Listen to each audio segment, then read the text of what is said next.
అదో సచ్చిన party. BRS శవంతో సమానం. ఎంత అలంకారం చేసినా లేచి రాదు సీఎం రేవంత్. కేసీఆర్ ముందు కవితకు సమాధానం చెప్పాలి. మరమనిషి వ్యాఖ్యలపై మాట్లాడాలి. బీజేపీతో కలవబోమని దేవుడిపై ఒట్టు వేసి చెప్పాలి. తేజస్వి సూర్య వ్యాఖ్యలపై మా ఎంపీలు మాట్లాడింది వీళ్ళకు కనిపించలేదా? రాష్ట్రంలో ఇక రెండే కూటములు. ఒకటి కాంగ్రెస్ కమ్యూనిస్ట్ కోదండరాం కూటమి, రెండోది బీఆర్ఎస్ బీజేపీ కూటమి. కాళేశ్వరం ప్రాజెక్టుపై వెంటనే సిబిఐ విచారణ జరిపించాలి, లేదంటే త్వరలో ఉద్యమ కార్యాచరణ ప్రకటిస్తాం. మహిళా బిల్లు డీలిమిటేషన్ జమిలీ ఎన్నికల విషయంలో బీజేపీవి శిఖండి రాజకీయాలని ఎద్దేవా. బీఆర్ఎస్ సచ్చిన శవంతో సమానమని, ఎంత అలంకారం చేసినా ఆ శవం లేచి రాదని రేవంత్ రెడ్డి విమర్శించారు. కవిత కొత్త పార్టీ సంగతి ఏమో కానీ ఉన్న పార్టీ కూడా ఉంటుందో ఊడుతుందో ముందు చూసుకోవాలని కామెంట్ చేశారు. బీఆర్ఎస్కు గతం తప్ప భవిష్యత్ లేదని తేల్చి చెప్పారు. కేసీఆర్కు ఏమాత్రం చిత్తశుద్ధి ఉన్న కవిత ప్రశ్నలకు మొదట జవాబు చెప్పాలన్నారు. సోమవారం శాసన మండలి కాన్ఫరెన్స్ హాల్లో సీఎం రేవంత్ రెడ్డి మీడియాతో చిట్చాట్ చేశారు. కేసీఆర్ మనిషి కాదు మరమనిషి అని కవిత అన్నారు. ఆ మాటలపై కేసీఆర్ సమాధానం చెప్పాలని, భవిష్యత్తులో బీజేపీతో కలవబోమని, తాను నమ్మిన దేవుడిపై ఒట్టేసి చెప్పాలని సవాల్ విసిరారు. కవిత గారు మాట్లాడిన మాటలకు బీఆర్ఎస్ సమాధానం చెప్పాలంటే ముచ్చెమటలు పట్టాలి వాళ్ళకు. 100% కేసీఆర్ గారు మారిన మనిషే మరో మనిషే. దాని మీద వాళ్ళు వివరణ ఇవ్వాలంటే ఇంకా బుద్ధి లేని స్థితికి దిగజారినట్టే. వాళ్ళు ఇవ్వలేరు. ఇక బీజేపీతో కలవబోమని దేవుడిపై ఒట్టేసి చెప్పలేరు. వాళ్ళు బీజేపీతోటి సఖ్యతలోనే ఉన్నారు. అందుకే కాళేశ్వరం మీద విచారణ లేదు. ఈ ఫార్ములా కార్ రేస్ మీద కూడా విచారణ లేదు. దేని మీద విచారణ జరగకుండా వాళ్ళని భద్రంగా కాపాడేదే బీజేపీ. కాబట్టి బీజేపీతోటి కలవమని 100% వీళ్ళు ఒట్టేసి చెప్పాలి. బీఆర్ఎస్ కేసీఆర్ గారు కావచ్చు, కేటీఆర్ గారు కావచ్చు, మేము బీజేపీతోటి టచ్లో లేము, ఇగో రాముని మీద ఒట్టు లేకపోతే వెంకటేశ్వర స్వామి మీద ఒట్టు అని వేసి చెప్పే దమ్ము బీఆర్ఎస్ నాయకులకు.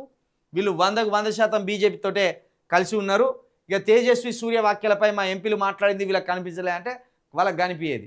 నిజానికి కాంగ్రెస్కు సంబంధించిన ఎంపీలు అందరూ అక్కడ పార్లమెంటు ముందట బైఠాయించి నిరసన కార్యక్రమం తెలియజేసిండ్రు. ఆ విషయంలో వాళ్ళను కాస్తో కూస్తో మెచ్చుకోవాల్సిందే కూడా.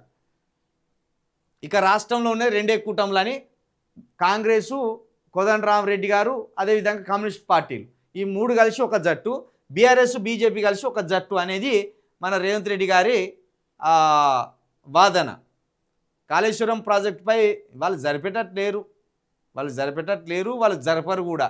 ఇక్కడ విషయం ఏంటంటే రేవంత్ రెడ్డి గారి మాట జల్లుతుంది హైకమాండ్ దగ్గర.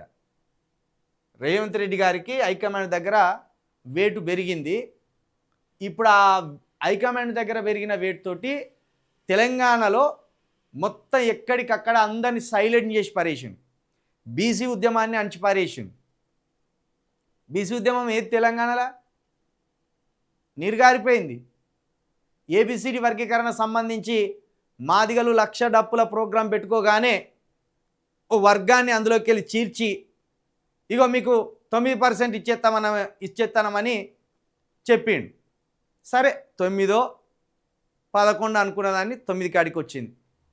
దాన్ని కూడా వెంటనే ఆ ప్రమాదాన్ని పసిగట్టి దాన్ని కూడా నివారించగలిగాడు. ఇక కొత్తగా రేవంత్ రెడ్డి గారి మీద అసంతృప్తి శక్తులు ఏం లేవు. రాజగోపాల్ రెడ్డి గారు ఉన్నట్టుండి ఒకటేసారి సైలెంట్ అయ్యాడు. రేవంత్ రెడ్డి గారి మొండి కథలకు తట్టుకోలేక జీవన్ రెడ్డి గారి దెబ్బకు బీఆర్ఎస్లో చేరిండు. రేవంత్ రెడ్డి గారికి ఇక తెలంగాణలో కాంగ్రెస్ పార్టీలో ఎలాంటి అడ్డంకులు లేవు. ఆయనకు చాలా ఫ్రీ హ్యాండ్ వచ్చినట్టున్నది. నిజానికి ఆయన కాంగ్రెస్ మళ్ళొక్కసారి అక్కడ కేంద్రంలో కనుక కాంగ్రెస్ గెలిస్తే, ఈయన అదృష్టం ఉండి ఇక్కడ కనుక గెలిస్తే ఇక ఆయన స్పీడ్కి అంతు పంతు ఉండదు. ఇక అందులో క్రమంగా బీజేపీ బీఆర్ఎస్ గుట్టును ఆయన విప్పి చెప్తాడు ఎప్పటికప్పుడు. 100% బీఆర్ఎస్ బీజేపీకు కలిసి ఉన్నట్టే అనిపిస్తుంది. ఎందుకంటే గత ప్రభుత్వంలో అనేక అక్రమాలు, అనేక అవినీతి జరిగినాయని మీ బండి సంజయ్ గారు, కిషన్ రెడ్డి గారు, ధర్మపురి అరవింద్ గారు పొద్దున లేత మొత్తుకునేది. కానీ ఒక్క విచారణ కూడా జరిపిస్తలేరు వాళ్ళు.